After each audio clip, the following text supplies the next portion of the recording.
পৃথিবীতে কত রকম কত প্রজাতির বাঁশ আছে যেগুলো আমাদের অনেকেরই কিন্তু দেখা হয়নি। আজকের ভিডিওতে আমি আপনাদেরকে তেমনই কিছু ব্যতিক্রম বাঁশ দেখাবো। শুরুতেই যে বাঁশটাকে দেখছেন, দেখুন প্যাঁচানো প্যাঁচানো দাগ কেটে কেটে উপরে উঠে গেছে। বাঁশটা শুকালে ঠিক এইরকম লাগে। এই বাঁশ দিয়ে অনেক কিছু করা হয়, দেখতে পাচ্ছেন একদম দাগ কেটে উপরে উঠে গেছে। এবার এই বাঁশটাকে দেখুন, এটা কিন্তু আলাদা আরেকটা জাত। এটা কিন্তু প্যাঁচিয়ে পেঁচিয়ে উপরে উঠে যায়নি, গোল হয়ে রাউন্ড হয়েছে।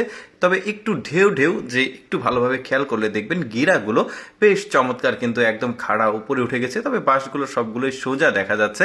তারপরে এই বাঁশটাকে দেখুন, এই বাঁশটা আবার মনে হচ্ছে কোনো বাটি সাজিয়ে রেখেছে একটার উপর আরেকটা, বেশ চমৎকার। ডালপালাও কিন্তু চারিদিকে ছড়িয়ে গেছে, ডালপালাও কিছুটা ওই রকম। এটার আবার বিভিন্ন কালার রয়েছে, হলুদ কালার, তারপরে আবার সবুজ কালার।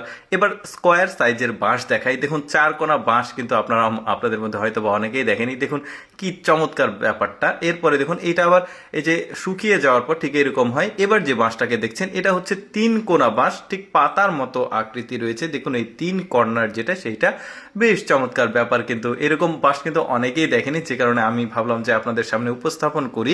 কত রকমের বাঁশ রয়েছে। তারপরে এই কালারের বাঁশটা দেখুন, চিকন হয়। বিশেষ ব্যাপার হচ্ছে এটা মোটা হয় না, বড় হয় না, এটা জাস্ট এইরকমই হয়, চিকন কালারের হয়। তবে বিনোদন কেন্দ্রগুলো, তারপরে অনেকে অফিসে সজ্জার জন্য, মানে সৌন্দর্য বৃদ্ধির জন্য এই ধরনের বাঁশগুলো টবে লাগায়। তারপরে এইটা দেখুন বড়শি বানানোর জন্য স্পেশাল এই বাঁশটা। দেখুন জাস্ট যেখানে হাত দিয়ে ধরবে ওই জায়গাটাই একটু ঢেউ ঢেউ, বাকি সবগুলোই স্ট্রেট রয়েছে, বড়শি বানাতে লাগে। এবার যে বাঁশটাকে দেখাচ্ছি, এটা হচ্ছে পৃথিবীর সবচাইতে মোটা জাতের বাঁশ। এটা বাঁশটার নাম হচ্ছে ড্রাগন ব্যাম্বো। এটা চীনের একটা বিশেষ অঞ্চলে 1839 সালের দিকে প্রথম পাওয়া যায় এই বাঁশটা। এই বাঁশটা 36 মিটার পর্যন্ত উঁচু হতে পারে, যেদিক দিয়ে যায় মোটামুটি ওই রকম আর কি উঁচুতে। তারপরে এই বাঁশটাকে দেখুন, এটা চিকন বাঁশ, গিরা গিরা। এই বাঁশের আবার একটা বিশেষত্ব রয়েছে, সেটা হচ্ছে এই বাঁশ দিয়ে ফার্নিচার তৈরি করা যায় বিভিন্ন রকম। তারপরে পৃথিবীর সবচাইতে সোজা বাঁশ দেখায় আপনাদেরকে, এই যে দেখতে পাচ্ছেন স্ট্রেট বাঁশ, মানে আঁকা বাঁকা কোনো কিছুই না। এটার আবার কালো কালারও রয়েছে, দেখতেই পাচ্ছেন কি অদ্ভুত ব্যাপার, চিন্তা করে দেখুন।